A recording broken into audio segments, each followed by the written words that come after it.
জড়িয়ে ধরা দিবসও আবার হয় বুঝি?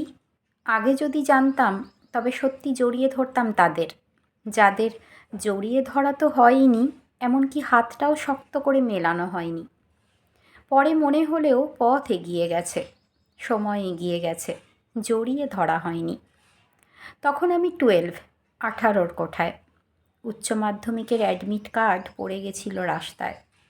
আদুল গায়ের এক শিশু, হাত ভর্তি ধুলো ময়লা, ছুটতে ছুটতে আসে আমার পেছন পেছন। ও দিদি দাঁড়াও!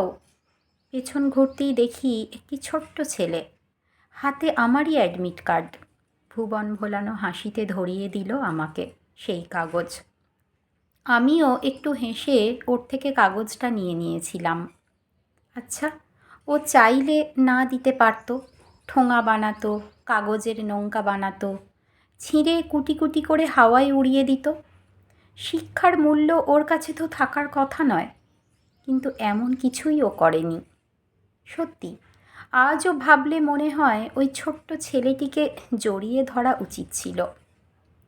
টিপটিপে বৃষ্টির সন্ধ্যায় ট্রাফিকে দাঁড়ানো গাড়ির দরজায় ছোট্ট ভাইকে কোলে নিয়ে তামাটে রঙের চুলের যে মেয়েটা হাত পেতে 2 পয়সা চেয়েছিল ভাই আর বাবা মায়ের জন্য রুটি কিনে নিয়ে যাবে বলে, তার মুখের দিকে অবাক হয়ে চেয়েছিলাম। কত সমস্যার মধ্যেও মুখে একটা অদ্ভুত হাসি। তেমন শান্তি তো কালো কাঁচে ঘেরা দামি গাড়িটার মধ্যেও নেই।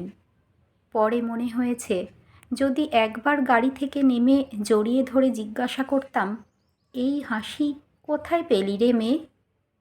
বাগবাজারের মায়ের বাড়ির পাশের ফুটপাতে 2 ভাই বোনকে দেখেছিলাম রাস্তার আলোতে এক ধনীর বাড়ির রকে বসে পড়ছে। I wandered lonely as a cloud. কিছু উচ্চারণ ভুল ছিল। ঠিকটা বলে জিজ্ঞাসা করেছিলাম, এইটে পড়িস বুঝি? একগাল হেসে বলেছিল, না, 7-এ। এখানে কেন বসে পড়ছিস? হেসে বলল, ঘরে আলো কম তো তাই। বুঝলাম হয়তো কিছু লুকিয়েছিল ওই খুদে দুটো।